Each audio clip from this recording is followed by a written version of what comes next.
today's lecture, we will discuss satellite and its Kepler's first law.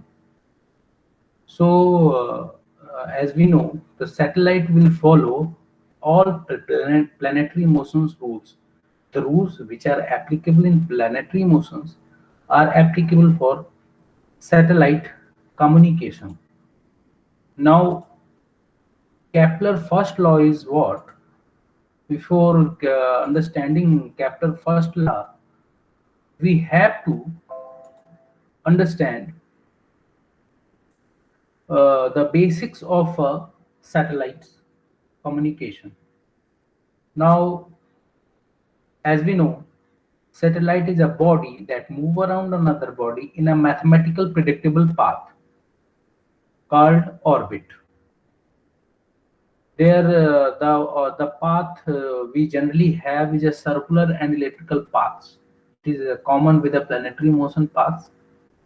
So we have different eccentricity of the paths. Then to the basic of a satellite rotation is related with the Kepler's first law of motion. So we will discuss Kepler's first law. Before discussing Kepler's first law, we have to go through some basics of our satellites. A communication satellite is nothing but a microwave repeater station in a space that is helpful in telecommunication, radio, television, and other internet applications.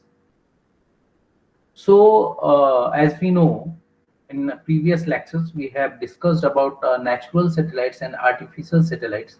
So here we are discussing about artificial satellites. Now, artificial satellites, we have a different kind of repeaters and transponders.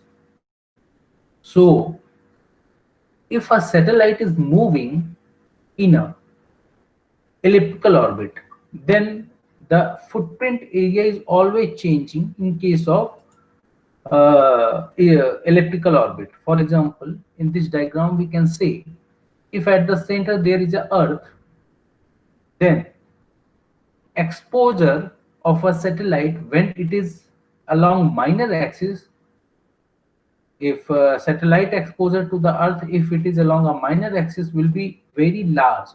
Or we can say if a satellite is at this point, minor axis point, its footprint area would be very large. And when a satellite will be apex of major axis, then its footprint area on the earth, which is at the center, will be small. So we have a different we have a different needs, so we have a different orbits. As in this diagram we can say there is a LEO, MEO, and GEO. These low earth orbit, medium earth orbit, and geostationary earth orbit, these will be discussed later. So here we have to mainly deal with our elliptical orbit. Before this, we have to know what are transponders. Basically, in normal terrestrial communication, we use repeaters. The function of repeaters is to strengthen the signal. If a signal is traveling for a very long distance, it weakens. So, in terrestrial communication, we use repeaters after a few thousands of kilometers to strengthen the signals. These repeaters, or can say the repeaters are basically have installed on the satellite in form of transponders. Transponder is basically a word mixed with a transmitter and responder. The difference between transponder and repeater is that a repeater doesn't change the frequency of a signal. If a signal is of 2 gigahertz, it will be strengthened, it will be amplified, but its frequency would not be changed. But if there is a transponder, the transponder strengthens the signal as well as it changes the frequency. 2 hertz, 2 gigahertz of frequency can be changed to 1, 2, and 3 gigahertz for transmitting on the various footprint areas of the satellite. So, a wireless communication device usually attached to a satellite is a transponder. A transponder receives transmit radio signal at a prescribed frequency range. After receiving the signal, a transponder will at the same time broadcast the signal at different frequency. Transponder are used in a satellite communication and various for identification, its location and navigation. Now, we have a two kind of link in our satellite communication: uplink and downlink. In this diagram, we can see it is very clear from this diagram that from Earth station, the frequency at which the information is sent to the satellite is uplink frequency, and the frequency at which the signal is sent back to Earth stations is a download frequency, downlink frequency. For example, if we are taking an example of DTH, direct to home services,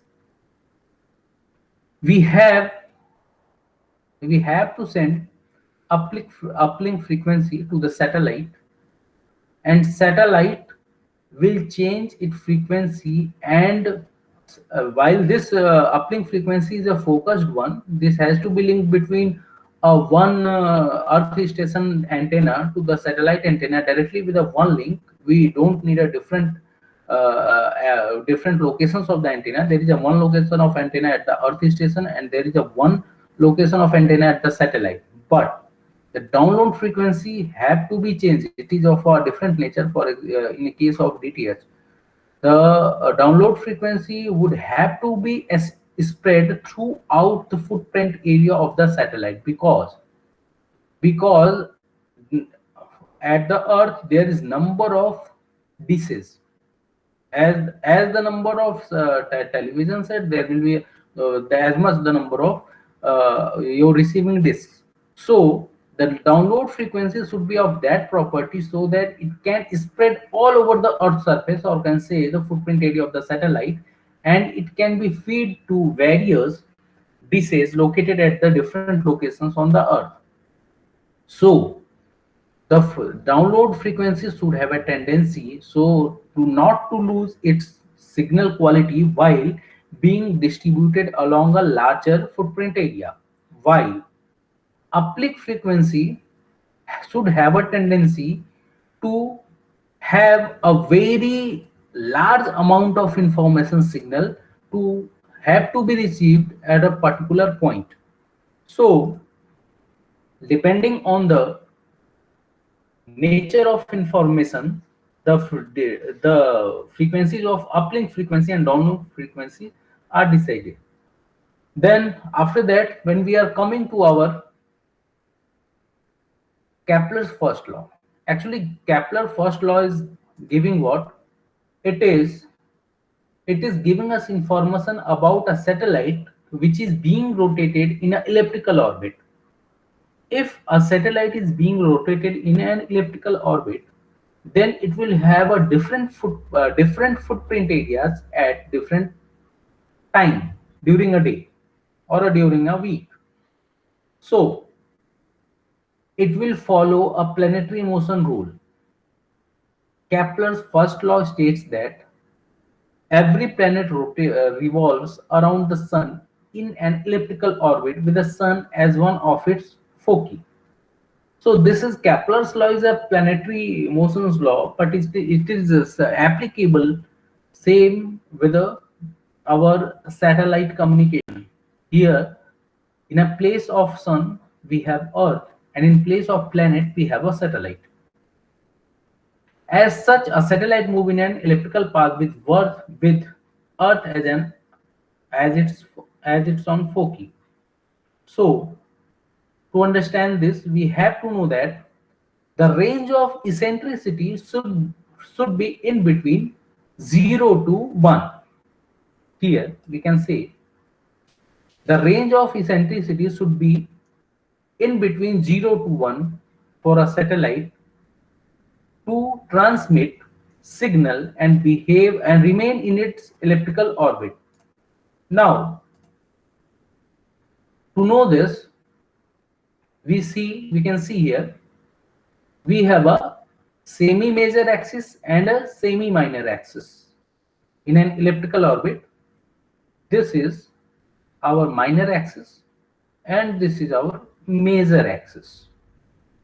Now the length small a is a semi-major axis, while the length small b is a semi-minor axis. It is semi because it is half. This is center where we have to locate our Earth, and this is a path of satellite. This is a path of satellite. So here we can see if a satellite is near this point, say at the apex of your semi-minor axis, it will have a larger footprint area on this Earth surface. Why? If it is at the major axis, it will have a lesser footprint area.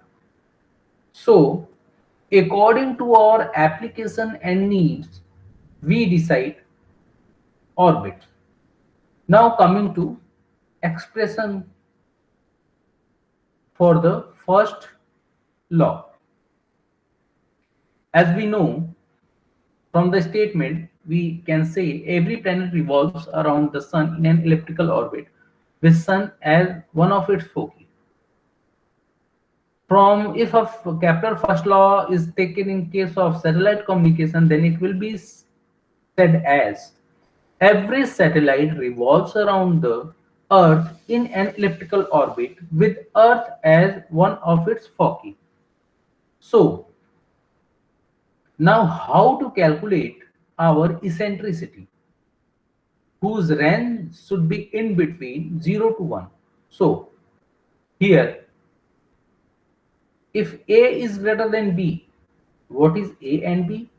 Basically, A and B is, we have already explained, A and B is the major axis and minor axis, right?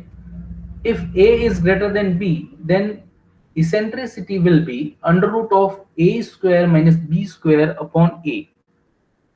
If B is greater than A, then eccentricity would be under root of B square minus A square upon B. So, if we define eccentricity, it is the parameter which defines the difference in shape of the ellipses rather than that of the circle. How, up to what extent it is different from a circle this can be calculated with the help of eccentricity, and we have an expression. This expression E equals to under root of A square minus B square upon A, and E equals to under root B square minus A square upon B, depending on A is greater than B or B is greater than A, will give the eccentricity. Now, what is semi-major axis? It is the longest diameter drawn joining the two foci along the center, which touches both of the apogees. Now, what is the apogees? Apogees are the farthest point of an ellipse from the center. And what is perigee? As we come to what is perigee? Perigee is the shortest point of an ellipse from the center. So, this point where we have an arrow, this point would be called apogee, and this point where we have an arrow, this point will be called perigee. So in this diagram we can see elliptical orbit will have a following parameters, and Kepler first law says for being in elliptical orbit, the eccentricity should lie between 0 to 1. For an elliptical path, it is always desirable that the eccentricity should lie between 0 to 1, because if E becomes 0, the path will be no more in elliptical shape. Rather than it will be converted into circular path. So we have discussed here our Kepler's first law of planetary motion, which is associated with our satellite communication. Now in this diagram we can see, in this diagram we can see that we have a different type of earth orbits. Here the orbit shown with your red line is Leo. Leo is a low earth orbit, Leo. And with the blue line we can see MEO. MEO is a medium earth orbit, and with the green line we can see GEO. GEO is a geostationary earth orbit, which is a very popular kind of earth orbit for our television, radio and telecommunication applications. So these earth orbit will be discussed in detail in next lectures. Now we conclude this, that we have learned here our how a Kepler's first law of motion is associated with our satellite communication. Okay, thank you.